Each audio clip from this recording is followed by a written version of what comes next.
Everyone, welcome back to another episode of कुछ unfiltered बातें। और आज का मौजू कुछ बहुत स्पेशल है क्योंकि ईद आने वाली है। तो आज हम ईद के बारे में ही गुफ्तगू करेंगे और जानेंगे लोगों की क्या क्या तैयारियां हैं ईद की और वो ईद कैसे मनाते हैं। तो आज हमारे साथ इस मौजू पर बात करने के लिए हैं Vishal. Welcome Vishal. Ji welcome, thank you Sharika. And we have Saba Pasha. Thank you Sharika. Hello. And we have Chand. शुक्रिया आपका। Thank you everyone for joining us. Thanks to you for inviting us. It's our pleasure. तो सबसे पहले हम विशाल से पूछते हैं कि वो ईद के बारे में क्या समझते हैं, क्योंकि वो अदर कम्युनिटी से हैं, तो हमें जानना है कि उनको क्या पता है कि ईद क्यों मनाते हैं। जी शारिका, जब मैं पहले छोटा था ना तो मेरा यही मानना था उस टाइम कि ईद पे क्या होता है ना कि ईद पे आप अपने रिलेटिव्स घर पे आते हैं, गेस्ट्स आते हैं, मिलना जुलना होता है और काफ़ी अच्छा अच्छा खाने को बनता है। क्योंकि उस टाइम बचपने में ना हमारे दिमाग में खाना पीना और ईदी कितनी मिल रही है यही मेजर पर्सपेक्टिव होता था। हाँ, जब धीरे धीरे थोड़े बड़े हुए, दोस्तों से सीखा समझा तो क्या होता है, तो थोड़ा गहराई में समझ पाए कि ईद क्या है, किस तरीके से। फेवरेट ईद डिश क्या है? ईद मेरे को सही बताऊँ तो मेरे को ईद पे जैसे नॉनवेज कुछ भी बनता है, मेजरली चिकन हो गया तो वो ज़्यादा पसंद है। मीठे में सेवैयाँ बड़ी प्यारी लगती है और मैंने कुछ खास लोगों के हाथों की खाई भी बहुत अच्छी लगती है। अच्छा। तो मेरे को सेवैयाँ सबसे ज़्यादा पसंद आती है। बहुत शुक्रिया विशाल बताने के लिए। और अब हम जानेंगे चांद से कि चांद को ईद के बारे में क्या पता था और कैसे बदलाव आया उम्र के साथ साथ। तो जैसे कि बचपन में हम जब ईद मनाया करते थे तो वो काफ़ी अलग हुआ करता था, क्योंकि एक बच्चे के पर्सपेक्टिव से आप घर में चीज़ें होते हुए देखते हो तो वो आपको काफ़ी अलग लगती हैं। बट जब आप एक ऐसी उम्र तक पहुंचते हो जहां आपको खुद जिम्मेदारियां उठानी होती हैं, तब आपको लगता है कि ईद जैसी पहले हुआ करती थी अब वैसी नहीं रही, लेकिन उसमें बहुत सारे नए एस्पेक्ट्स जुड़ गए हैं। जैसे कि आप जानते हो कि अम्मियाँ घर में बहुत काम करती हैं ईद के मौके पर, लेकिन अब आपको घर में रहने के साथ साथ आपको उनकी मदद करनी भी होती है। और इसके साथ आपको कई एक्सपीरियंसेस मिलते हैं कि आप सामान लेने जाते हो, आप उनके साथ कपड़ों के लिए शॉपिंग पे जाते हो, और आपको ध्यान रखना होता है कि घर में अब बच्चे और हैं, हम बड़े हैं, तो हमें उन बच्चों का ध्यान रखना है। और जिस तरह से हमने अपना बचपन जिया ईद मनाते हुए, उसी तरह से उन बच्चों को वो खुशियाँ देनी है जो हम कभी महसूस किया करते थे अपने पेरेंट्स से। सो ये सारी चीज़ें अब बदल गई हैं, लेकिन मैं आगे साझा करूँगा कि पहले हम क्या करते थे और अब किस तरह से ईद में बदलाव आए। चांद ने बहुत अच्छी बात उठाई है कि ईद बच्चों की ही होती है और ये बड़ों की जिम्मेदारी है कि उनके जश्न में इजाफा कर सकते हैं। और अब हम सबा से जानेंगे कि सबा की ईद कैसी होती है। मेरी ईद, मुझे हमेशा से बचपन से ये चीज़ पता थी कि ईद जो है वो रमज़ान का तोहफ़ा होती है। हाँ। आप एक महीना रमज़ान का गुजारते हैं, आप रोज़े रखते हैं, इबादत करते हैं, हर गुनाह को आप छोड़ देते हैं एक अरसे तक। फिर आप एक दिन एक ऐसा आता है कि पूरे एक महीने का आप उसमें, मतलब एक महीने तक आपने बहुत अल्लाह ताला को डिवोट किया है, आपने इतनी ज़्यादा इबादत की है, हर गुनाह को छोड़ दिया, रमज़ान रोज़े रखे हैं। बाज़ दफ़ा तो इंसान जो है कमज़ोर भी पड़ जाते हैं उस दौरान। फिर आपको ईद का एक दिन मिलता है, सिर्फ एक दिन आपको उस पूरे महीने के तौर पे मिलता है कि आप उसमें पूरी आपको सेलिब्रेशन भी करना है। जैसे आपने बोला कि ईद जो है बच्चों का ही जश्न है, तो ये बात बहुत सही है और मैं इससे वास्ता रखती हूँ, क्योंकि जब हम छोटे हुआ करते थे तो ईदी, खाला से ईदी, खालू से ईदी, चाचा से ईदी, तो वो जो सिलसिला होता था ना ईदी का, तो बड़ा बेहतरीन होता था और बड़ी खुशी होती थी। कोई दिमागी जहनी टेंशन नहीं है आपको, कुछ भी आपको ऐसा नहीं लग रहा है कि मतलब कुछ काम करना है, बस मस्ती करनी है। हाँ, ईद पे इतने सारे खाने मिल रहे हैं हमें, टेस्टी टेस्टी डिशेस बनेंगी, लेकिन अब चीज़ें रियलाइज़ होती हैं कि पूरा महीना आप रमज़ान रखते हो। और मुझे तो अब ऐसा लगता है जैसे रमज़ान जा रहे हैं, अब 2 रमज़ान बचे, तो मैं टू बी वेरी ऑनेस्ट, मुझे इस चीज़ का बहुत दुख हो रहा है कि रमज़ान जा रहे हैं। मैं इस चीज़ को दुख, मैं मतलब एक होता है ना कि मुझे ऐसा लगता है कि ईद जो है ना रमज़ान से पहले होनी चाहिए, क्योंकि रमज़ान एक तोहफ़ा है। ईद तो तोहफ़ा है ही रमज़ान का, लेकिन रमज़ान भी एक तोहफ़ा लगता है मुझे। अब जैसे आप इस चीज़ को समझ पा रहे हो अगर, क्योंकि एक रहमत का महीना है रमज़ान, तो फिर मैं ये सोचती हूँ कि अब रमज़ान जा रहे हैं तो ईद जो है ना, अब ईद आएगी, भले ही वो खुशी का त्यौहार है, हमें अल्लाह ताला ने बोला है कि आप खुशी मनाइए इसमें, लेकिन स्टिल रमज़ान भी जा रहे हैं तो उसका दुख अलग होता है। अब ये चीज़ें रियलाइज़ होती हैं कि हाँ ईद जो है तोहफ़ा तो है। और फिर आपकी मम्मी हैं, जैसे इन्होंने बोला, वो काम करती हैं, घर में सारे बड़े काम करते हैं।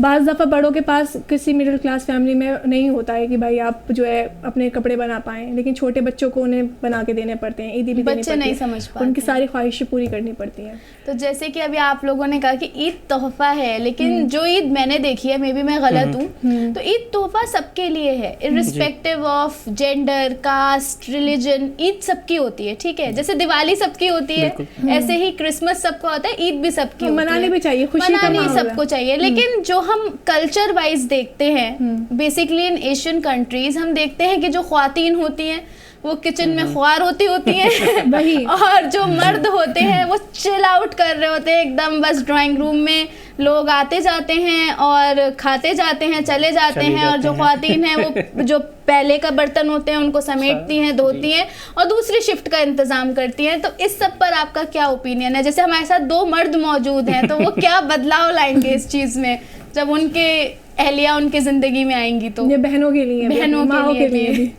हाँ, तो जैसे हम अगर इस मौजू पे बात करते हैं तो ये एक मसला तो है, क्योंकि हम घरों में आमतौर पे हमें ये दिखाया जाता है कि लड़के बाहर का काम उठाएं, और जब ईद होती है तो सब दोस्तों के साथ जाते हैं और वो बाहर ही रहते हैं पूरे दिन। हाँ। खासकर हमने देखा कि वो पूरा दिन बाहर बिताते हैं, लेकिन उनको नहीं पता कि घर में क्या जंग चल रही है किचन के अंदर, वो उस चीज़ का ध्यान नहीं देते। लेकिन अभी अगर कोई लड़का है या फिर कोई नौजवान है जिसकी शादी होती है और नई बीवी हो, वहाँ पे वो उसका ऐसा ध्यान रखेगा कि नहीं, मुझे पता होना चाहिए कि इसको क्या प्रॉब्लम्स हो रही हैं।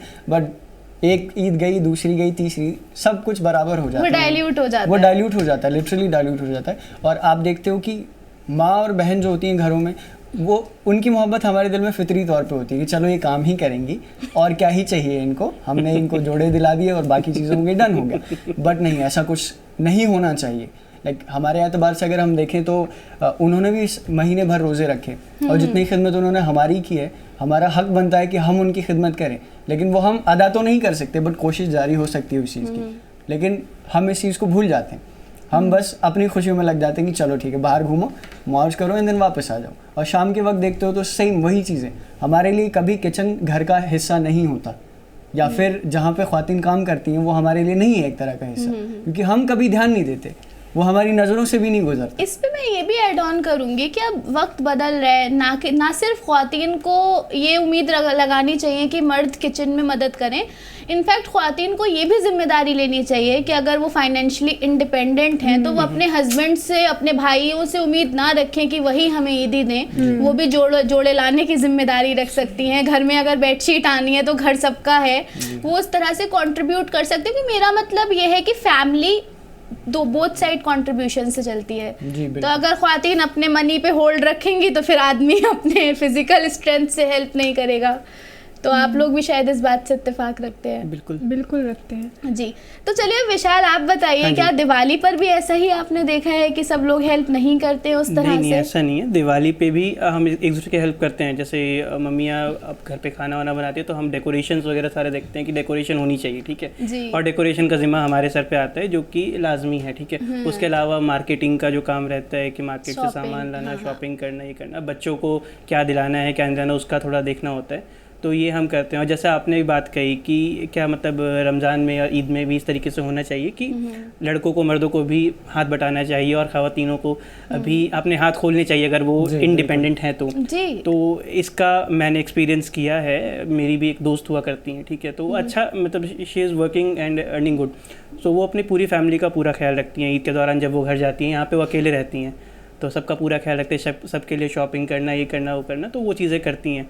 तो अब एज ए फ्रेंड मेरी भी जिम्मेदारी बनती है कि अब ठीक है, मैं शायद ईद पूरी तरीके से नहीं जानता किस तरीके से मनाई जाती है। जिस हद तक मैं जानता हूँ उस हद तक मैं उनके लिए जो कर सकता हूँ मैं करता हूँ।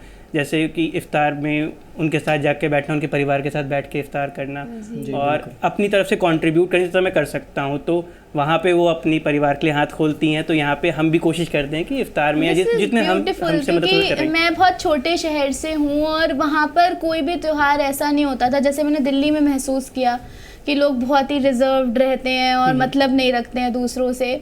तो हमारे यहाँ ऐसा कुछ नहीं होता था। हम एक गली में रहते थे और जहाँ पे 5 जो फैमिलीज़ थी वो हिंदूज की थी, फिर मेरे घर से लेके 3-4 घर मुस्लिम्स के थे और एक क्रिश्चियन रहते थे आगे। और ये कोई ऐसा नहीं है मैं स्टोरी टेलिंग कर रही हूँ इसलिए बता रही हूँ, ये एग्जैक्ट अभी भी वो गली मौजूद है, वहाँ पे सब ऐसे ही रहते हैं। तो हम जाते थे, तो दिवाली है तो किसी आंटी ने कह दिया कि आइए घर सजा दीजिए हमारा, उनका भाई बच्चा नहीं आ पाया है, तो इस तरीके से मनाते थे। तो अभी भी हमें लगता है कि ये जिम्मेदारी हमारी है कि अगर हम किसी रिलीजन सेलिब्रेशंस है, हमारा कोई फेस्टिवल है, तो हो सकता है सामने वाला इतना कंफर्टेबल ना हो आने में, तो हमारा फर्ज है कि हम उन्हें जाकर अपने त्योहार से रूबरू कराएं, बताएं कि ये त्योहार क्यों मनाया जाता है और अपने सेलिब्रेशंस में शामिल करें उन्हें। तो आप लोग ऐसे करिएगा, क्योंकि कुछ बच्चे ऐसे हैं जो अपने घर नहीं जा पा रहे हैं क्योंकि ईद के एक ही दिन की छुट्टी होती है। ऐसा तो होता नहीं है कि पूरे हफ्ते की हो, तो लोग नहीं जा पाते हैं अपने होम टाउन, तो हम संग साथ में कर सकते हैं सेलिब्रेट। और ये वही बात थी जो आपने कही कि कुछ बच्चे नहीं जा पाते क्योंकि अब उनसे उनका बचपन छिन चुका है। हाँ, वो अब इस दौर में है, हाँ अब वो इस जिम्मेदारी के दौर में है कि वो अब घर जाना तो चाहते हैं, हाँ, लेकिन उनके पास वापसी के रास्ते नहीं बचे, उनको काम है, पढ़ाइयाँ कंप्लीट करनी है, तो अब वो अपनी माँओं से दूर हैं, हाँ, अपने घर वालों से दूर हैं, वो उनको मिस करते हैं त्योहारों पे। तो हम अगर उनके आसपास रहते हैं अपनी फैमिलीज के साथ, तो हम उन्हें अपने साथ कर सकते हैं कि आप हमारे साथ ईद मनाइए या कोई सा भी त्यौहार है आप हमारे साथ शिरकत कीजिए। तो ये एक इंसानियत के तौर पे आपका बहुत बड़ा कदम हुआ कि आप किसी को खुशियों के चंद पल दे रहे हैं।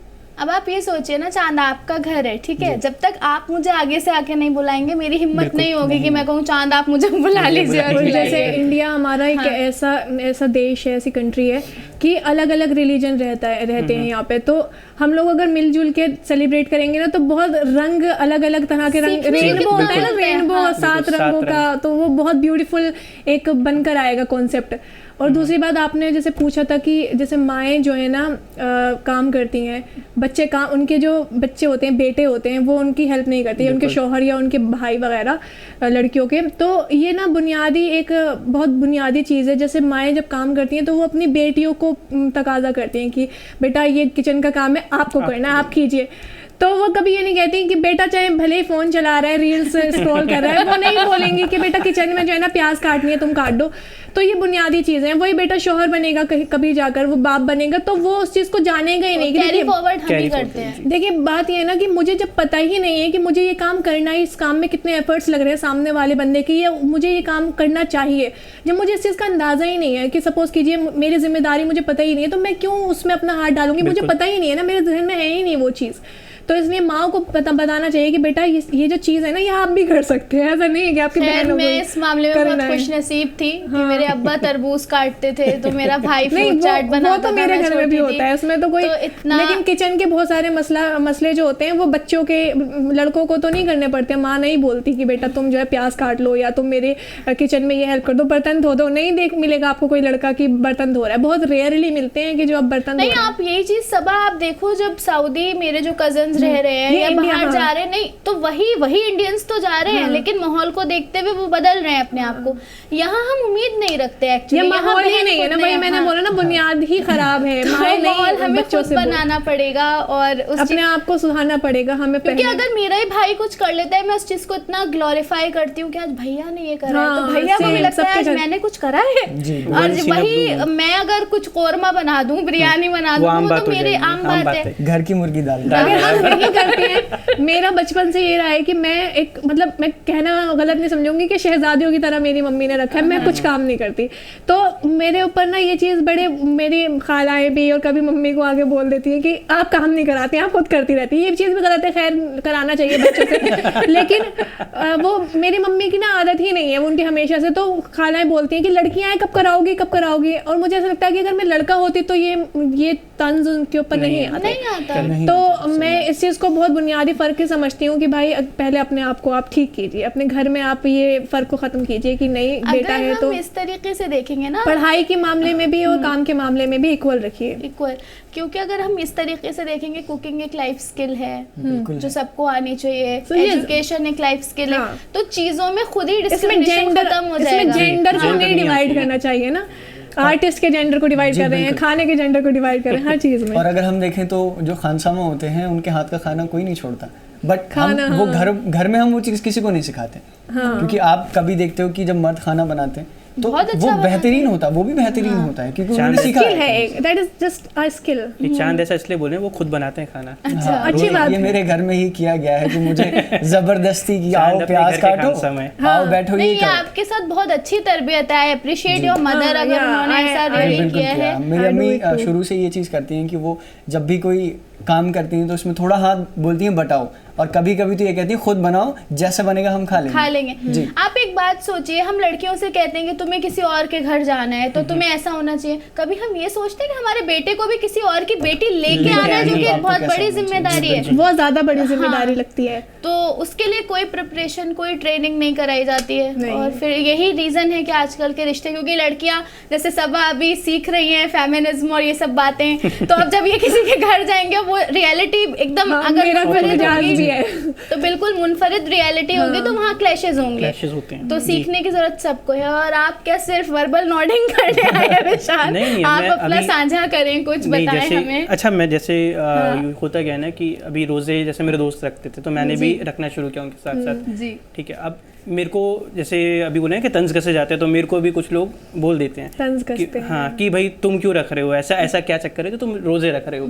तो मैंने उसके लिए ना छोटी सी कुछ चीजें थी, मतलब वो बताई कि रोजे का जो मतलब मुझे समझ आया ना कि रोजे रखने क्यों चाहिए या रोजे होते हैं, साइंटिफिक रीजन, साइंटिफिक नहीं कह सकता, मतलब मेरा एक जो कहते हैं एक स्पिरिचुअल रीजन मेरे हिसाब से क्या होता है, लॉजिकल या साइंटिफिक स्पिरिचुअल जो भी रीजन। मेरा ये टेक था ना कि रोजे का मतलब क्या होता है, कि रोजे का मतलब तो जहाँ तक मुझे समझ आया कि ये होता है ना कि आप उस एक महीने में क्या मतलब अपने आप को चीज़ें संभाल पा रहे हो, कुछ गलत ऐसा नहीं कर रहे हो या सही चीज़ें फॉलो कर रहे हो। तो मेरे हिसाब से वो था, और मैं चाहता था कि एटलीस्ट मैं भी वो चीज़ कर सकूं साथ में लोगों के, अपने दोस्तों के साथ, और देख सकूं कैसा वो महसूस कर रहे हैं, क्या मैं भी वैसा महसूस कर पा रहा हूं। कितने रोजे रखे हमने? मैं 3 साल से रख रहा हूँ, और इस साल भूख की शिद्दत भी महसूस होना शुरू हो जाती है, तो सीख लेते हैं। सिर्फ भूख ही नहीं है, जैसे हम अपनी अगर आपको विशाल पता हो, इस्लाम के 5 पिलर्स में से रोजे के साथ साथ एक ज़कात भी है। और ज़कात क्या है कि आपने अपनी सेविंग्स में से 2.5% निकाला अल्लाह की राह में।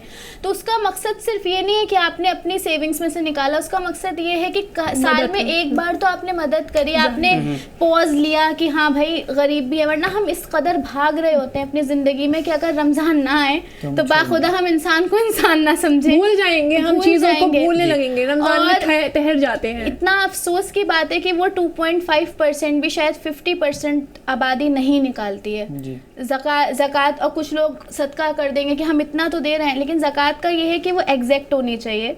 मे बी मैं गलत हूँ, मैं बहुत आलिम नहीं हूँ, लेकिन ये बहुत बेसिक सी चीज़ है। इसी तरह से जिस्म की ज़कात है कि आपकी बॉडी डिटॉक्सिफाई हो जाती है। आप अगर भूखे रह रहे हो, मतलब ये भी कहा जाता है कि अगर आपने 1 महीने के रोज़े रखे हैं तो आपको कुछ ऐसी बीमारियां हैं जो ज़िंदगी में कभी नहीं होंगी। और आप अगर अपने बुजुर्गों को देखें तो वो उस तरह की बीमारियों में मुब्तला थे भी नहीं, बहुत हेल्दी रहे हैं और बहुत उसके गए। आप हाँ, एक चीज़ मैं और ऐड करूँगी, अब आप वो रोज़ा रखकर पकौड़े खा रहे हो और निहारी कुलचे, ये जो कल्चर हो गया है कि सहरी रात भर खा रहे हो। पहले लोग कहते थे कि आप रात भर खाते, मेरे थे नहीं ऐसा नहीं होता, लेकिन अब मैं देख रही हूँ लोग रात भर जागते हैं ना, माहौल ऐसा बन गया है, फोन आ गए ना तो इंसान सो ही नहीं पाता, जहन सुकून ही नहीं है, इस वजह से बीमार हो रहे हैं। तो उसका हर चीज का ना एक तरीका होता है, एक मुकर्रर तरीका होता है, अगर उस तरीके से आप करते हैं तो बेहतरीन है। जैसे आप नमाज कर ले लीजिए, नमाज जो है ना एक मेडिटेशन है, कहते हैं ना आप मेडिटेशन करो, मेडिटेशन करो। इस्लाम में या किसी भी रिलीजन में एक वर्शिपिंग का प्रोसेस रखा गया है, एक ये फंडा है कि आप ये चीज करिए। नमाज को नमाज के तरीके से पढ़िए ना, तो आपको पता चलेगा कि कितना दिमागी सुकून मिलता है, कितना ज़हन को। चारों रिलीजन उठा के देख लो, जैसे वर्शिपिंग सब में हो गया या नमाज हो गई, तो आपकी साउंड मेडिटेशन, स्टार्टिंग में अजान हो रही है या अरदास हो रही है या कैरल्स पढ़ रहे हैं क्रिश्चियंस या भजन कर रहे हैं, तो उस टाइम आप कुछ नहीं सोच रहे हो, आप कितने बड़े गम में हो, कितने खुशी में हो, लेकिन आप उसी भगवान के पास जा रहे हो। तो वो एक न्यूट्रल होना बहुत जरूरी है। जी बिल्कुल।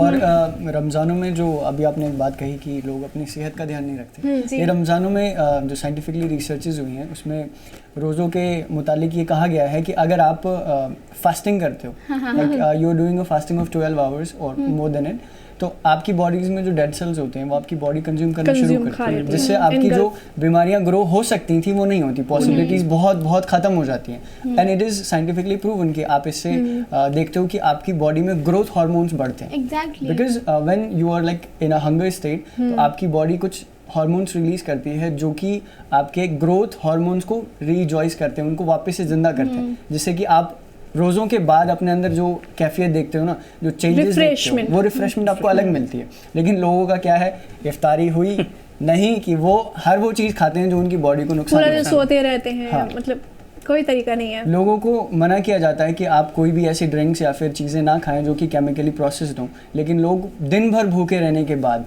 भी उस चीज़ को कंज्यूम करते हैं और बाद में उनके साइड इफ़ेक्ट्स होते हैं, जैसे कि बुरा हो गया, या ये चीज़ें हमारे साथ हो रही हैं, तो ये चीज़ हमें ध्यान में रखनी चाहिए कि जिस मकसद के लिए आपने रोज़ा रखा है वही आप पूरा मैं बहुत छोटी थी तो शायद मैंने जब पहले रोजे रखे होंगे अपनी ज़िंदगी में, 4th क्लास में, तब भी हल्की सर्दी हुआ करती थी और तब शरबत में इतना ज़्यादा बर्फ़ भी नहीं डलता था और आइसक्रीम भी नहीं होती थी, हमारे यहाँ दम वाली चाय बनती थी और क्या कॉन्सेप्ट होता था कि आपने रोज़ा खोला खजूर से, नमाज़ पढ़ी और फिर खाना खा लिया। तो वो इफ्तार का कोई कॉन्सेप्ट नहीं था, कोई जंक फूड नहीं था। उसके बाद आप सो जाते थे, फिर उठते थे, सहरी करते थे, आप स्कूल चले जाते थे नमाज पढ़ के। तो वो था असली पर्पस रोजे का। अब आप रील्स देखते हो ईशा से लेके सहरी तक। भी गांव के लोग बेहतर कर रहे हैं, हम लोगों से जल्दी सो जाते हैं, एग्जैक्ट उस टाइम पे उठते हैं, खाते हैं, सो जाते हैं और फिर सुबह सुबह उठ के वो अपना काम शुरू कर देते हैं। तो वो गाँव वाले ठीक करते हैं, क्योंकि शहरों में तो अभी भी गाँव में फ़ोन आ गए तो वो सब चीज़ें वही साइकिल चलने लगी है। खैर एक चीज़ और सारिका, जब मैं अभी नमाज की बात कर रही थी तो मैं एक मैसेज भी देना चाहूँगी जो मुझे लगता है काफ़ी इफेक्टिव भी रहेगा, क्योंकि ये चीज़ मैं बहुत पढ़ती रहती हूँ सबकॉन्शियस माइंड के बारे में, बहुत ज़्यादा चीज़ें मैं इन चीज़ों में पढ़ती हूँ तो मैं रिलेट करती हूँ कि वाई इज़ इट सो, नमाज क्यों है या रोज़ा क्यों है या किसी भी रिलीजन में वर्शिपिंग क्यों है। मैं सिर्फ इस्लाम की बात नहीं कर रही हूँ अभी। तो जैसे नमाज है ना, हम लोग मैं अभी यहाँ पर बैठी हुई हूँ कुछ बात कर रही हूँ तो मेरा जो ब्रेन है वो बीटा स्टेट में है। एक ब्रेन की जो स्टेटस होती है बीटा अल्फा इस तरह से। तो अल्फा जो होती है ना, जब आप अपनी इंटरनल पर्सनालिटी से जुड़े हुए होते हैं, हाँ बिल्कुल, आप बिल्कुल सुकून में होते हैं। बीटा जब आप एक्टिव होते हैं, आप बात कर रहे हैं आप, और गामा अल्फा ऐसे होती है ना, गामा जब आप बिल्कुल, एक होता है ना तीसरी आँख खुल जाना, अच्छा। वो बिल्कुल भगवान जी की तीसरी आँख खुल जाना उस टाइप में, जो सूफी संत होते हैं। तो हम अल्फा बीटा पर्सनालिटी में अपने जीते हैं। तो अभी मैं बात कर रही हूँ यहाँ पे बैठ के, मेरा दिमाग अभी सुकून में नहीं है। तो अब मुझे चाहिए, अल्लाह ताला ने 5 जो है वक्त रखे हैं। सुबह उठते हैं आप तो कम नमाज होती है कि सुबह उठ के आप वर्शिप से शुरू करेंगे तो आपका ब्रेन जो है अल्फा स्टेट में होगा। जब आप शुरू करते हैं तो आपका बहुत अच्छा positivity is really important in our life. तो फिर उसके बाद आप जैसे वर्क शुरू करते हैं तो आप जो है ना बहुत हड़बड़ाए हुए होते हैं, दिन में बहुत गुस्सा भी आता है, ये वो बहुत सारी झंझट होती है। फिर आप ज़ोहर की नमाज़ पढ़ते हैं। ज़ोहर की नमाज़ एक थोड़ा सा लंबा अरसा होता है, उसमें थोड़ा सा ज़्यादा नमाज होती है फजर के मुकाबले। तो आप जब उसे पढ़ते हैं तो आप फिर से अपने माइंड को एक स्टेज में ले आते हैं। तो हमारी यूथ क्या है, नमाज बिल्कुल नहीं पढ़ रही, भाग रहे, डिप्रेशन है इतना ज़्यादा, भागे जा रहे हैं। लेकिन ये चीज़ नहीं पता कि जब आप नमाज पढ़ेंगे ना, माशाल्लाह से मैं इस चीज़ को बहुत महसूस करती हूँ। तो नमाज जो है ना, मैं सिर्फ इस वजह से नहीं कि मैं बहुत इस्लामिक हूँ, मैं इस वजह से भी पढ़ती हूँ कि भाई ये चीज़ बहुत इंपॉर्टेंट है। नमाज मत छोड़ो, ये बार बार इसलिए क्यों कहा गया है, क्योंकि बहुत इंपॉर्टेंट है। आप जब नमाज पढ़ेंगे ना, आपका ब्रेन एक स्टेज पर आ जाएगा, फिर आप रिफ्रेश होकर दोबारा काम करेंगे, आपकी 100% एफिशिएंसी होगी। फिर आप दोबारा करते हैं, दोबारा स्टार्ट करेंगे, फिर असर की नमाज, फिर इशा जो है बहुत लंबा अरसा होता है। जब आप सोते हैं ना तो सब चीज़ें ख़त्म कर दो, इशा की नमाज पढ़ो, बिल्कुल फोकस हो जाओ और सो जाओ। इतनी पॉजिटिविटी है। तो ये अरसे की तरह ना, कोई भी रिलीजन क्यों आया, हर रिलीजन में ये है, जी तो रहे थे ना, रिलीजन क्यों आया? रिलीजन ने हमें एक लाइफस्टाइल दिया, डिसिप्लिन। तो हमने उस चीज को पॉलिटिकल बना दिया। हम आपस में लड़ने लगे कि ये सिख है, ये मुस्लिम है। सत्ता की बात है, ये हम लोग सोचेंगे ना तो बेवकूफ़ी है कि क्यों हम इस पे लड़ रहे हैं। डिसिप्लिन जो है ना, डिसिप्लिन जो है आपका बेस्ट वर्जन होता है। अगर आप डिसिप्लिन में हो, that is your best version. तो आप डिसिप्लिन में रहे, हर रिलीजन सिखाते हैं। वही इसमें आपने जो एक बात की कि जोहर की जो नमाज होती है, यानी दोपहर का जो एक अरसा होता है, आप अगर यूरोपियन कंट्रीज को उठाएं या फिर एशियन कंट्री में चाइना है, सो ये एक like I have been into Spanish education, अभी मैं आई वाज टीचिंग स्पेनिश। तो स्पेन का एक कल्चर है जो कि यूरोपियन कल्चर है। When Arabs were there for 8 centuries, तो वहाँ पे एक कल्चर था कि आप दोपहर के वक्त अपनी दुकानें बंद करके आराम करते हैं। क्यों? Because that is the time जब आपको आपके शरीर को एक नैप की ज़रूरत होती है, आपको रिजॉइस करने की ज़रूरत होती है। सारे जो चाइनीज़ कंट्रीज़ हैं, चाइनीज़ कंट्री में अब ये चीज़ होती है कि दोपहर में दुकानें बंद होती हैं, and then you just have to work after that. और स्पेन में भी यही करें। क्यों करें? क्योंकि लोगों को पता है कि हमारी बॉडी को रेस्ट चाहिए। यहाँ पे उल्टा होता है, इंडिया में रात में दुकानें खुलती हैं, दिन में बंद रहती हैं। आप अगर जामा मस्जिद चले जाएं तो आपको दिख जाएगा, जो कि सबसे उल्टा, सबसे गलत व्यवहार है। हाँ। ऊपर वाले ने रात सोने के लिए, कुरान में जिक्र है इस चीज का कि हमने रात को तुम्हारे आराम के लिए बनाया है। हाँ। लोग पता है, लोगों को पास सब चीज़ें लिखी हुई हैं, जाहिर है, लेकिन हमें समझना नहीं है। हमें सिर्फ भागना है, भागते रहना है, कुछ नहीं मिलना। और पता भी है बहुत अलग निकल चुके हैं, वापस से ईद पे आते हैं और जानना चाहेंगे कि चांद आप बेसिकली कहाँ से है? मतलब मैं बेसिकली मेरा ओरिजिन है चंपारण, बिहार से, वेस्ट चंपारण से। चंपारण मैंने सुना है। हमने वहाँ लाइक मैं ज़्यादा रहा नहीं हूँ, but I have been into there, तो मुझे वहाँ का पता है सारी चीज़ें। वहाँ ईद मनाई है हमने कई बार। तो वो एक इलाका है जहाँ पे हम रहते हैं, तो वो बॉर्डर से जुड़ा यूपी के अभी बॉर्डर आप से। फैमिली वहीं मैं पे अभी यहाँ रहता हूँ बदरपुर में। With your family? हाँ, अभी फैमिली गाँव गई है, मैं अकेला हूँ।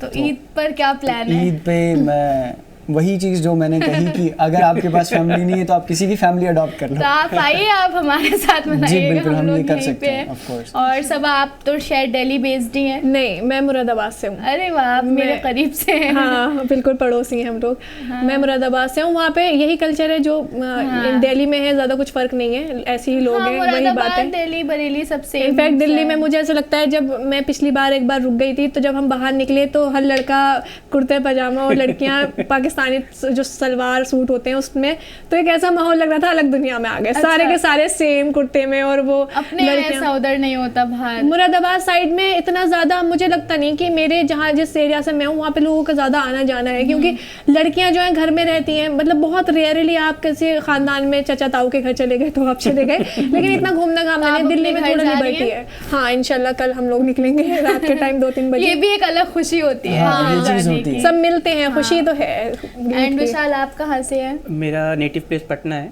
बट अरे वाह। यहीं पे रहा हूँ दिल्ली में ही शुरू से।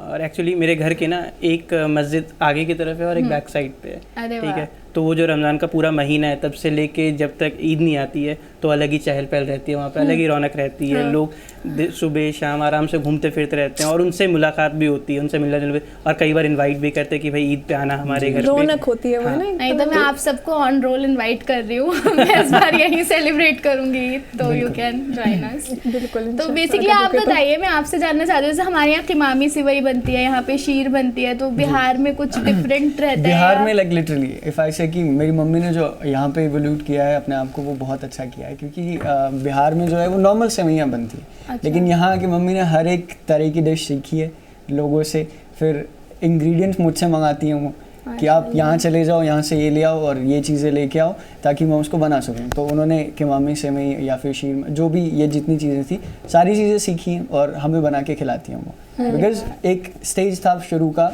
जहाँ पे मम्मी वॉज लाइक कि वो सिर्फ उतनी चीज़ें कर सकती हैं जितनी उनको आती हैं, बट अब उनके पास एक फ्री स्टेज है। जब हम बड़े हो गए, पहले हमारा ध्यान रखती थी वो, अब इतना हो गया है कि अब उनके पास उनका टाइम है जिसमें वो करती भी हमारे लिए ही है सब। और इसमें सबसे बड़ा रोल यूट्यूब का मुझे लगता है बहुत बहुत बड़ा रहा है, अब तो बहुत। क्योंकि नहीं, पहले नहीं, एक हिचक होती थी दूसरे का कल्चर सीखने की। अब अगर मुझे गुजिया बनाना सीखना है तो मुझे किसी से YouTube पूछना पूछना नहीं नहीं है, क्योंकि वो डिश सिर्फ ऐसा नहीं है कि एक पर्टिकुलर कम्युनिटी की है, मैं बना के खा सकती हूँ। हाँ। तो वो चीज़ बहुत ज़्यादा और लोग मतलब बेहतर पसंद करते हैं उस चीज़ को, खाते हैं। हाँ, बहुत ज़्यादा मतलब। तो ये अच्छा है। मैंने एक लाइंस भी लिखी थी, एक नज्म लिखी थी, हाँ मैं छोटे शहर से हूँ, क्योंकि मैं आज भी अपने छोटे शहर के फेस्टिवल्स को याद रखती हूँ। कहाँ से हैं आप? मैं बरेली से हूँ, जो मुरादाबाद से तो बड़ा है वैसे। No offense। छोटा शहर, देखिए दिल्ली, हाँ। दिल्ली या मुंबई को छोड़कर जितने भी सारे बड़े बड़े शहर शहर छोटे दो हैं। चार, सब दो चार छोटे हैं, छोटे लेकिन इतना फर्क नहीं पड़ता। मुरादाबाद, रामपुर, बरेली सब एक सा खाना है। वैसे तो 100 मीटर में कहा जाता है हिंदुस्तान में खाना बदल जाता है, लैंग्वेज बदल जाती है। तो जैसे अभी सबा बोल रही थी तो मैं लैंग्वेज से अंदाजा लगा रही थी कि उस तरफ की है, वो पता चल जाता है accent। है कि आप किस एरिया से। हाँ, तो मैं वो आपको लाइन सुनाती हूँ कि ईद हो, होली हो या हो दिवाली, जी। सज जाती हैं सारी गलियाँ, जश्न सबके साथ मनाती हूँ, सिवैयाँ लेकर जाती हूँ और गुजिया खाकर आती हूँ। हाँ, मैं छोटे शहर से हूँ। तो अगर हम वही कॉन्सेप्ट यहाँ पर लाएं तो मुझे लगता है वो बहुत ज़्यादा ब्यूटीफुल हो जाएगा। और ये बिल्कुल, आता है, लाना भी अगर मैं बात करूँ तो मेरे जो लोकेलिटी है वहाँ पे जो पड़ोसी हमारी आंटियाँ हैं वो हमें हर एक त्योहार पे थाली भर के कुछ दे जाती है और मैं हमेशा एक्साइटेड होता हूँ कि इस कपड़े के नीचे क्या है। और वो हर बार कुछ ना कुछ नया निकलता है और इतना टेस्टी होता है। हाँ, लिटरली वो हमेशा ही कुछ ना कुछ खास होता है। And I guess this is the beauty of India. ये आप किसी और कंट्री में नहीं महसूस कर सकते कि वहाँ पे कोई आपको थाली भर के ले जाएगा, तो लोग कंफ्यूज हो जाएंगे। लेकिन यही तो ब्यूटी थी जो कि अब मुझे लगता है थोड़ी थोड़ी कम हो बहुत जा रही है। डाइवर्सिटी है बहुत इंडिया में। तो कभी मैं सोचती हूँ ना, इतनी डाइवर्सिटी हर 100 किलोमीटर में, जैसे लेकिन आपने सबा बोला। इसका रीजन एक ये भी तो है, अब आप भी खाना नहीं बना रही हैं, अब लोग जोमेटो करेंगे तो वो कैसे किसी और के घर डाइवर्सिटी भेजेंगे? बढ़ेगी नहीं, वो फिर जोमेटो तक सीमित हो जाएगी। ऐसा नहीं है कि मैं खाना बना, मैं इस चीज़ पे बिल्कुल अड़ी पड़ी हूँ कि मुझे खाना बताना नहीं है, बस वो है कि वक्त की कुछ कमी होती है, कभी स्कूल कॉलेजेस, पहले स्कूल थे अब कॉलेज स्टार्ट हो गए हैं तो अब उसमें लगे रहते हैं, असाइनमेंट्स, अब शायरी भी है, मतलब बहुत सारी चीज़ें मेरे पास, तो इतने टास्क होते हैं एक दिन में करने के लिए, मुझे बुक्स भी पढ़नी होती हैं, मुझे ये भी करना होता है वो भी। तो मम्मी का भी ये है कि वो बस चाहती है कि बच्चा मेरा कुछ बन जाए, कुछ निकल जाए, क्योंकि माशाल्लाह हम 2 बहनें हैं, मम्मी पापा ने बहुत अच्छी परवरिश की है, भाई कोई है नहीं, तो वो चाहते हैं कि हमारी बेटियां इतनी नहीं करें कि हमें ये ना लगे कि कहते ना कि बेटा नहीं है, बेटा होना चाहिए जी, इस चीज़ का फर्क नहीं पड़ना चाहिए। मेरी फैमिली में कभी से था ही नहीं ऐसा, तो माशाल्लाह मैं इस चीज़ में बहुत ब्लेस्ड हूँ कि मेरे पेरेंट्स इतने अच्छे हैं और मेरी फैमिली इस तरह की प्रोग्रेसिव सोच रखती है अल्हम्दुलिल्लाह। So you must be having that thing कि कुछ बनना है कुछ। हाँ बिल्कुल, मुझे कुछ बनना तो है, मतलब ऐसा है कि एक होता है ना शिद्दत वाला कि नो मैटर, मैं पढ़ाई भी कर रही हूँ, मुझे पीएचडी परस्यू करनी है, पीएचडी करनी है, तो मुझे वो तो है कि मैं पीएचडी करूँगी इंशाल्लाह, लेकिन मुझे शायरी की दुनिया में कुछ करना तो है। मतलब अभी मैं ऐसा हूँ कि उर्दू में मेरा इतने पकड़ है नहीं, क्योंकि मैं उर्दू मैंने 10th क्लास तक पढ़ी थी, उसके बाद मैंने ज़्यादा शायरी पढ़ती भी नहीं हूँ। अल्लामा इकबाल को आपने देखा होगा, मैं ज़्यादा उनकी दीवानी हूँ, तो उसी में मैं पढ़ी रहती हूँ, लेकिन मैंने बहुत ज़्यादा पढ़ नहीं रखा। तो मैं इसे मेहनत करना चाहती हूँ, मतलब फ्री हो जाऊँगी तो मैं इतनी मेहनत करूँगी कि मुझे कुछ करना है उसमें, तो बस मेरा ये शौक है। साथ ही साथ आप खाना भी पकाना सीखे माशाल्लाह। अच्छा देखिए खाना मुझे आता है, ऐसा नहीं है कि मुझे आता नहीं है, लेकिन मैं करती क्योंकि मेरे पास एक्चुअली 2 लोग होते हैं कुकिंग, 2 टाइप के लोग होते हैं, तो एक के लिए कुकिंग पैशन होता है, तो अच्छी बात है वो पैशन की तरह से परस्यू करे। हाँ, खाना बनाना कुछ लोगों के लिए कुकिंग लाइफ स्किल होता है, लेकिन लड़कियां जो होती है उन पे थोप दिया जाता है कि उनको तुम्हें पैशनेट होना है।